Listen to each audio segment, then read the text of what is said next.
ቀና ብዬ ግድግዳ ላይ የተሰቀለውን የኔና የእናቴን ፎቶ አተኩሬ ተመለከትኩ።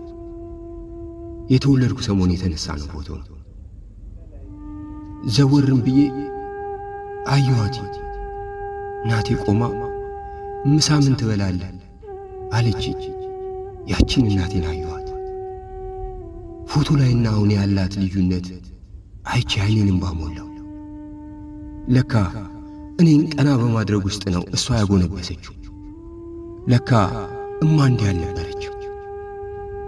ቀጥ ብዬ ወደ እሷ ሄድኩ። አንዴ ውጭ እንውጣ ብያት ወጣ። የሆነ ባህር ዛፍ ስር ቁጭ አለ። ምን ነው ጌትዬ የሆንከው ነገር አለ እንዴ ብላ ጠየቀች። አይኔን በሙሉ አይና እያየች እማ ግን ደህና ነሽ አይደል አልኳት።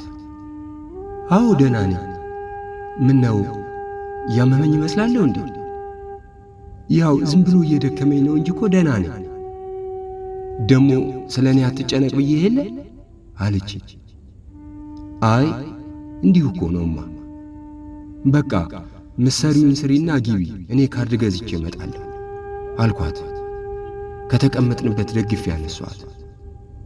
ከወገቧማ ቀርቅራ እየሄደች በል እንዳትቆይ እሺ እጠብቅሃለሁ ብላኝ ገባች።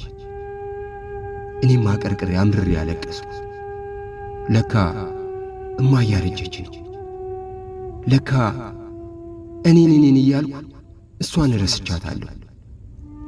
ባክሽ እመቤቴ ከለመንኩሽ ልመናዎች ሁሉ የእናቴን ነገር አደራሽ እሺ፣ የእሷን አስቀድሚኝ። ሌላ ይደርሳል ባይሆን ችግር የለውም። የእሷን ነገር ግን አደራሽ። ለካ ስለ ውለታቸው የማያወሩ ብዙ ባለ ውለተኞች አሉ።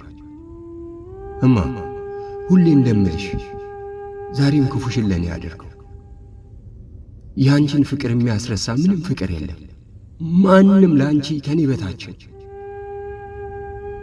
ሱቅ ሄጄ ካርድና ሻማ ገዝቼ ተመለስኩት። ዛሬ መድኃኒዓለም የገዛሁትን ሻማ እመቤቴ እስከ ልጇ ያለችበት ምስል ፊት ለኮስኩት። የቀረበውን ማዕድ መብላት ጀመር። እማ ሁሌም እወድሻለሁ። ደስ በማይልም ቀን ውስጥ ቢሆን ሁሌም ልቤ ውስጥ አለሽ። ክፉሽን ያደረገው እማ ሁልጊዜም እወድሻለሁ።